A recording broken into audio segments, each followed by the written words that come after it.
வணக்கம் மக்களே, hi hello KTM, welcome back to KTM big boss review ஆர் ரோஸ்டே. ஹெல்தி க்ரூஸ் பெருங்காயம் வழங்கும் பிக் பாஸ் சீசன் 9. இன்னைக்கு நம்ம வீடியோவில் டே 36 எபிசோட் 37 என்ன நடந்துச்சு அதை பற்றி தான் வந்து பார்க்க போகிறோம். அண்ட் இதுக்கு முன்னாடி வந்து சண்டே எபிசோடில் என்ன நடந்துச்சு ஒரு ரெண்டு வந்து விஷயத்தை பற்றி பேசலாம். அப்படி குறும்படம் என்ன சாண்ட்ரா வச்சு நல்லா செஞ்சது வந்து ஒரு மாதிரி வந்து நல்லா இருந்துச்சு. அந்த எடிட் வந்து நல்லா இருந்துச்சு. உண்மையாலுமே அது ஒரு மாதிரி அவங்க சும்மா பண்ணாங்களா இல்லை வந்து என்னன்னு தெரியல. பட் வந்து அவங்க அந்த சும்மா பண்ணதே ஒரு மாதிரி அவங்க எடிட்லாம் பண்ணி வேறு லெவலில் வந்து தூக்கி விட்டாங்க சாண்ட்ராவை. எஸ், உண்மையாக அவங்க பண்ணது எல்லாமே வந்து நல்லா இருந்துச்சு. அதனால் அந்த எடிட்டும் நல்லா இருந்துச்சு, அந்த வீடியோவும் பார்க்குறக்கும் ஒரு மாதிரி நல்லா இருந்துச்சு.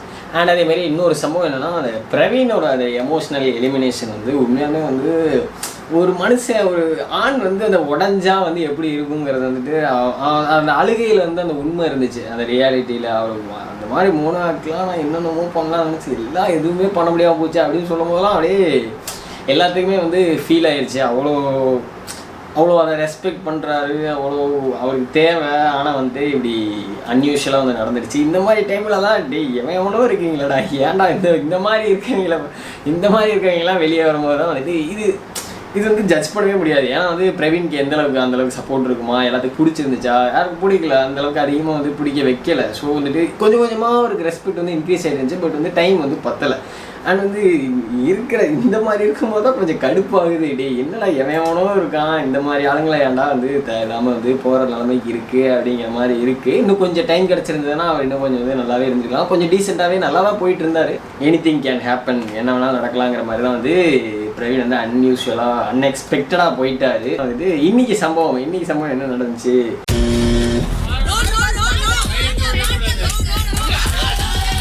கடைசியில் இந்த வார எண்டிங்கில் இதுக்கு திட்டு வாங்குவாங்க. ஏன்டாடே உங்களுக்கு ஒரு கேம் கொடுத்தா அந்த கேமை கூட ஒழுங்காக விளையாட மாட்டீங்களாடா, என்னடா கேம் விளையாடுவீங்க அப்படிங்கிற மாதிரி. ஒரு கேம் இன்ட்ரெஸ்டிங்கே இல்லை, ஒரு மாதிரி சப்பையாக கொண்டு போயிட்டீங்கடா அப்படிங்கிற மாதிரி திட்டு தான் வாங்க போகிறாங்க. என்ன பண்ணுறாங்க, சும்மா அடிச்சுக்கிட்டு ஒரு ஒன் சைடாக பிடிச்சிங்கன்னா அது வந்து கேமே கிடையாது. கொஞ்சம் ஸ்ட்ராட்டஜியோட கொஞ்சம் அந்த மாதிரி நல்லா இருந்திருக்கும். திவ்யா விளையாண்டது ஒரு மாதிரி வந்து நல்லா இருந்துச்சு. அவங்களோட எஃபோர்ட் கொடுத்து எந்தளவு விளையாட முடியுமோ அந்தளவு விளையாடிட்டு இதுக்கு மேலே எப்போ இவங்களோட சரியான ஒழுங்காவோட விளையாடுறீங்க, என்னமோ நசன் பண்ணுறீங்கிற மாதிரி அவங்க வந்து போயிட்டாங்க. கடைசியில் எண்டிங்கில் டிஸ்குவாலிஃபைன்னு சொன்னதுக்கப்புறம் அந்த எண்டிங்கில் போனாங்க. எஸ், அடுத்து பார்த்தோம்னா சபரி கேப்டனாக வந்து இது மாதிரி நல்லா இறங்கின உடனே வந்துட்டு இந்த மாதிரி எல்லாத்துக்கும் டீம் பிரித்தது, டக்குன்னு டீம் பிரித்தது எல்லாமே வந்து நல்லா ஃபோர்ஸ்ஃபுல்லாக இறங்கி நல்லா செஞ்சுட்டாரு. அதில் ஓகே, அந்த டாமினன்ஸ் ஸ்கில்லு, இந்த லீடர்னால் அந்த ஒரு டிசிஷன் இறங்கி செய்யணும். அப்படின்னா தான் வந்துட்டு அது நல்லாயிருக்கும். அது வந்து நல்லாவே பண்ணார். இன்னும் வாரம் ஃபுல்லாக அதே மாதிரி டிசிஷன் எடுத்து நல்லா பண்ணார்னா ஓகே தான். அவர் கேப்டனாக இருந்து இதை பண்ணுறதுக்கு ஓகேங்கிற மாதிரி இருக்கும். எஸ், சரி, ஓகே. அங்க யார் கேர் பண்ணா, குரூப்பா சேர்ந்துட்டு டிஸ்குவாலிஃபைன்னு சொல்றது மட்டும் வருது வாய். அது அடுத்து இவர் பேச விஜய் பாரு உள்ள வந்துட்டு சும்மா நசன் கத்திக்கிட்டே இருக்கிறேன், எனக்கு எரிச்சலாக இருக்குடா அப்படின்னு சொல்லி அழுகிறதெல்லாம் பார்க்கும் போதே இங்கே பல பேருக்கு வந்து ஒரு மாதிரி ஜாலியாக இருக்கும். எஸ், ஏன்னா விஜய் பாரு பண்ண சம்பவங்கள் அப்படி இத்தனை நாளாக வந்துட்டு அவங்க பேச்சுகள் அப்படி வாய் அப்படிங்கிற மாதிரியே வந்துட்டு கொஞ்சம் கண்ணில் விழுந்ததுக்கு பதிலாக வாய் விழுந்திருக்கலாம் அப்படிங்கிற மாதிரி நிறைய பேர் என்ன இருக்குது எனக்கு தெரியும். விக்கல்ஸுக்கு என்ன விஜய் பாரு கூட பிரச்சனைன்னு தெரியல, ஒரே ரவுஸ் பண்ணிருக்காரு.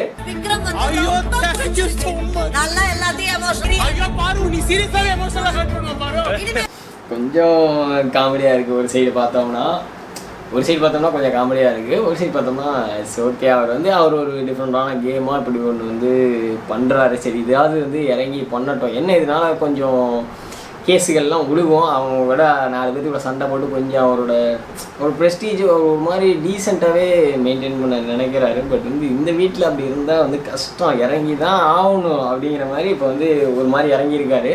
இப்போ ஸ்டார்டிங்கு கொஞ்சம் இதாக இருக்குது, கொஞ்சம் ஐயோ அப்படிங்கிற மாதிரி இருக்குது. பட் இட்ஸ் ஓகே, போக வந்து கொஞ்சம் ஸ்டடி ஆகிடுவாருங்கிற மாதிரி தான் இருக்குது. ஆனால் இந்த மாதிரி தான் கேம் விளையாண்டு ஆகணும். இங்கே அது வந்து செட் ஆகும். இன்னொரு சைடு பார்த்தோம்னா குரூப்பிசத்தை தடுக்கிறேன் நீங்கள் ஒரு தனி குரூப்பிசம் போட்டு நாமினேஷன்லாம் வச்சு பிளான் பண்ணி போடுறீங்களா?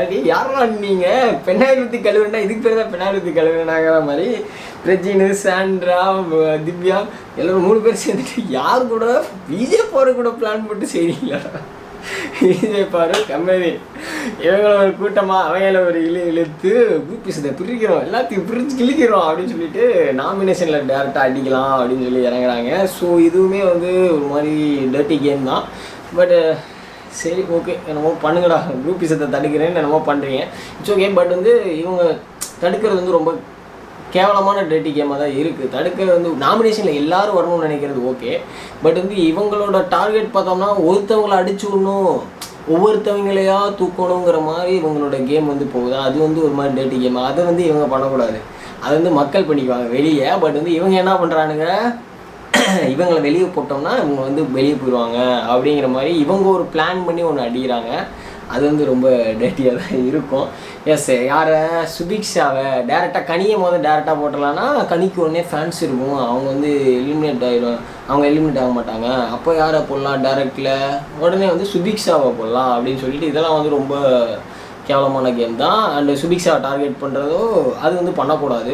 எஸ், ஆப்வியஸ்லி வந்துட்டு நீங்கள் எல்லோரும் நாமினேட் வரணுங்கிறதுக்காக நீங்கள் இந்த பிளானை பண்ணியிருந்தீங்கன்னா பரவாயில்ல. பட் வந்து நீங்கள் வந்து ஒருத்தரை எலிமினேட் பண்ணி வெளியே தூக்கிடலாம் டேரெக்டாக அப்படிங்கிற அளவுக்கு யோசிக்கிற மாதிரி தான் வந்து உங்களோட செயல்கள் பேச்சுவார்த்தைகள் இருக்குது. நீங்கள் அப்போ அவங்க பண்ணுறது கேவலம், நீங்கள் பண்ணுறது கேவலம் வேண்டாங்கிற மாதிரி தான் இருக்குது இந்த விஷயத்தில். அண்ட் எஸ், அதே மாதிரி வந்துட்டு ஏன்னா இவங்க ஸ்ட்ராட்டஜிலாம் கொஞ்சம் மூளை இருக்கிறனால கொஞ்சம் இந்த மாதிரிலாம் யோசிக்கிறாங்க. ஓகே ஃபைன், வெளியே மக்களுக்கும் மூளை இருக்குன்னு சொல்லி சுபிக்ஷாவை காப்பாற்றிவாங்கன்னு நினைக்கிறேன். இட்ஸ் ஓகே ஃபைன், சுபிக்ஷாவுக்கு வந்து மக்கள் சப்போர்ட் இருந்தால் அவங்களும் வந்து வெளியே சேவ் ஆயிடுவாங்க. எஸ், அண்ட் அந்த டேரக்டாக அடிக்கிற ஒரு காரணம் சொன்னால் இல்லை சுபிக்ஷாவுக்கு த்ரெட்னிங்காக இருக்குது. Prajin, what is this Prajin, நீ கொஞ்சம் நல்லா அப்படி ஃபோர்ஸாக அப்படி ஒரு கேம் விளையாடுவீங்கன்னு பார்த்தா இப்படி ஒரு கேம், சரி இங்கே இப்படி தான் விளையாடணும்னு சொல்லிட்டு விளையாடுறீங்களான்னு எனக்கு தெரியல. பட் இட்ஸ் ஓகே ஃபைன், போங்க. சுபிக்ஷாவை வந்து த்ரெட்னிங் பண்ணுறாங்கன்னு சொல்லிட்டு பிளான் பண்ணிவிட்டு அடிக்கிறீங்க, இட்ஸ் ஃபைன். அண்ட் நிறைய பேர் வந்து நாமினேட் பண்ணி பிரித்து நாமினேட் பண்ணுறோம். ஏன்னா வந்து இந்த வாரத்தில் வந்து மோஸ்ட்லி வந்து ஒருத்தரையே நாமினேட் பண்ணாங்கன்னு சொல்லி பேச்சு வந்ததுனால பிரித்து ஓட்டு வரணுங்கிறத இந்த மாதிரிலாம் பிளான் பண்ணிங்களா, இல்லை சுபிக்ஷா மட்டும் வெளியே தெரியலான்னு சொல்லி இந்த மாதிரி பிளான் பண்ணிங்களான்னு தெரியல. சுபிக்ஷா சொன்னோடனே பிஜே பாருக்கு ஒரே சந்தோஷம், சுபிக்ஷா போது போடுறோம் நம்ம அப்படின்னு சொல்லி அவங்க வேறு இறங்கிட்டாங்க. எஸ், அந்த மாதிரி வந்து சுபிக்ஷா வந்து டேரக்ட் நாமினேஷனில் போட்டாங்க. அண்ட் வந்து எல்லாருமே வந்து உள்ளே நாமினேட் பண்ணிட்டு வந்துட்டாங்க.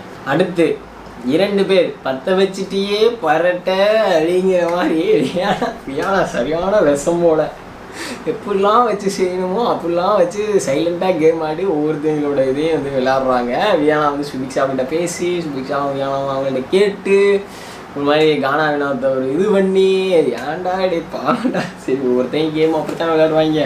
கானா வினோத்தை ஏதோ ஒரு வார்த்தை விட்டாரா என்னன்னு வந்து தெரியல, கானா வார்த்தை விட்டு கம்பெனி சும்மா அந்த கம்பெனி தான் இப்போ வந்து சீரியஸ் ஆகிட்டாப்ல. விஜய் பாரு முன்னாடி வேறையா சீனா போட்டு ஊய் சொல்லிட்டியாடா, அவர் வந்து கானானத்தை வந்து ரொம்ப வந்து கமருதீன் வந்து ஃப்ரெண்டாக பார்க்குறாரு தெரியும். கமருதீனுக்கு அது ஒத்து இல்லைடா, அவரை பொம்பளை சோக்குடா, பொம்பளை அப்படி தான் பின்னாடி ஓடிட்டு இருக்கார் விஜய் பாரு அறுவரான்ட்டு. இப்போ வந்துட்டு நீ கானாவில் வந்து ஃப்ரெண்ட்ஷிப்னு சொன்னால் அவர் எப்படா வருவார், அந்த ஒர்த்து இல்லைடா அவர் அப்படிங்கிற மாதிரி தான் இருக்குது. எஸ், அந்த மாதிரி வந்துட்டு ஒரு வார்த்தை சொல்லிட்டாரோ வார்த்தை சொன்னால் சொல்லிட்டு போகிறாங்க. நம்ம வெளியே ஒரு யாரும் வார்த்தை பேசி எதுவும் பண்ணாங்க, வார்த்தை பேசுகிறது தப்பு தான், பேட் வேர்ட்ஸ் பேசுகிறது தப்பு தான், இட்ஸ் ராங் திங். பட் இருந்தாலும் சரி ஒரு வார்த்தை சரி ஏதோ ஒன்று சொல்லிட்டான் அப்படின்னு விட்டுட்டு போயிடலாம். இது ஏன்னா சும்மா அவர் வந்து பேசுறதெல்லாம் இல்லை, ட்ரிகர் ஆகிட்டார் ரொம்ப. நீங்கள் சொல்லாதீங்களா ஹோஸ்ட் சொல்லிட்டுடா ஊரிட்டு அடுத்து இந்த வாரம் ஹோஸ்ட் சொல்லுவார், அடுத்து காரணம் நேரத்தை அப்படி பேசக்கூடாது அப்படின்ட்டுருவாரு. எஸ் ஃபைன், அப்படியே வந்து இந்த டாஸ்க் வந்து ஏதோ இன்சூரன்ஸ் சொல்லி அப்படியே இந்த நாளோட எபிசோடு வந்து முடிச்சிட்டாங்க. எஸ், அதோட இந்த வீடியோ நானும் முடிச்சுக்கிறேன். உங்களை next video next review next கண்டென்ட்டில் பார்க்குறேன். Until then bye from Deepak, bye fam love lots.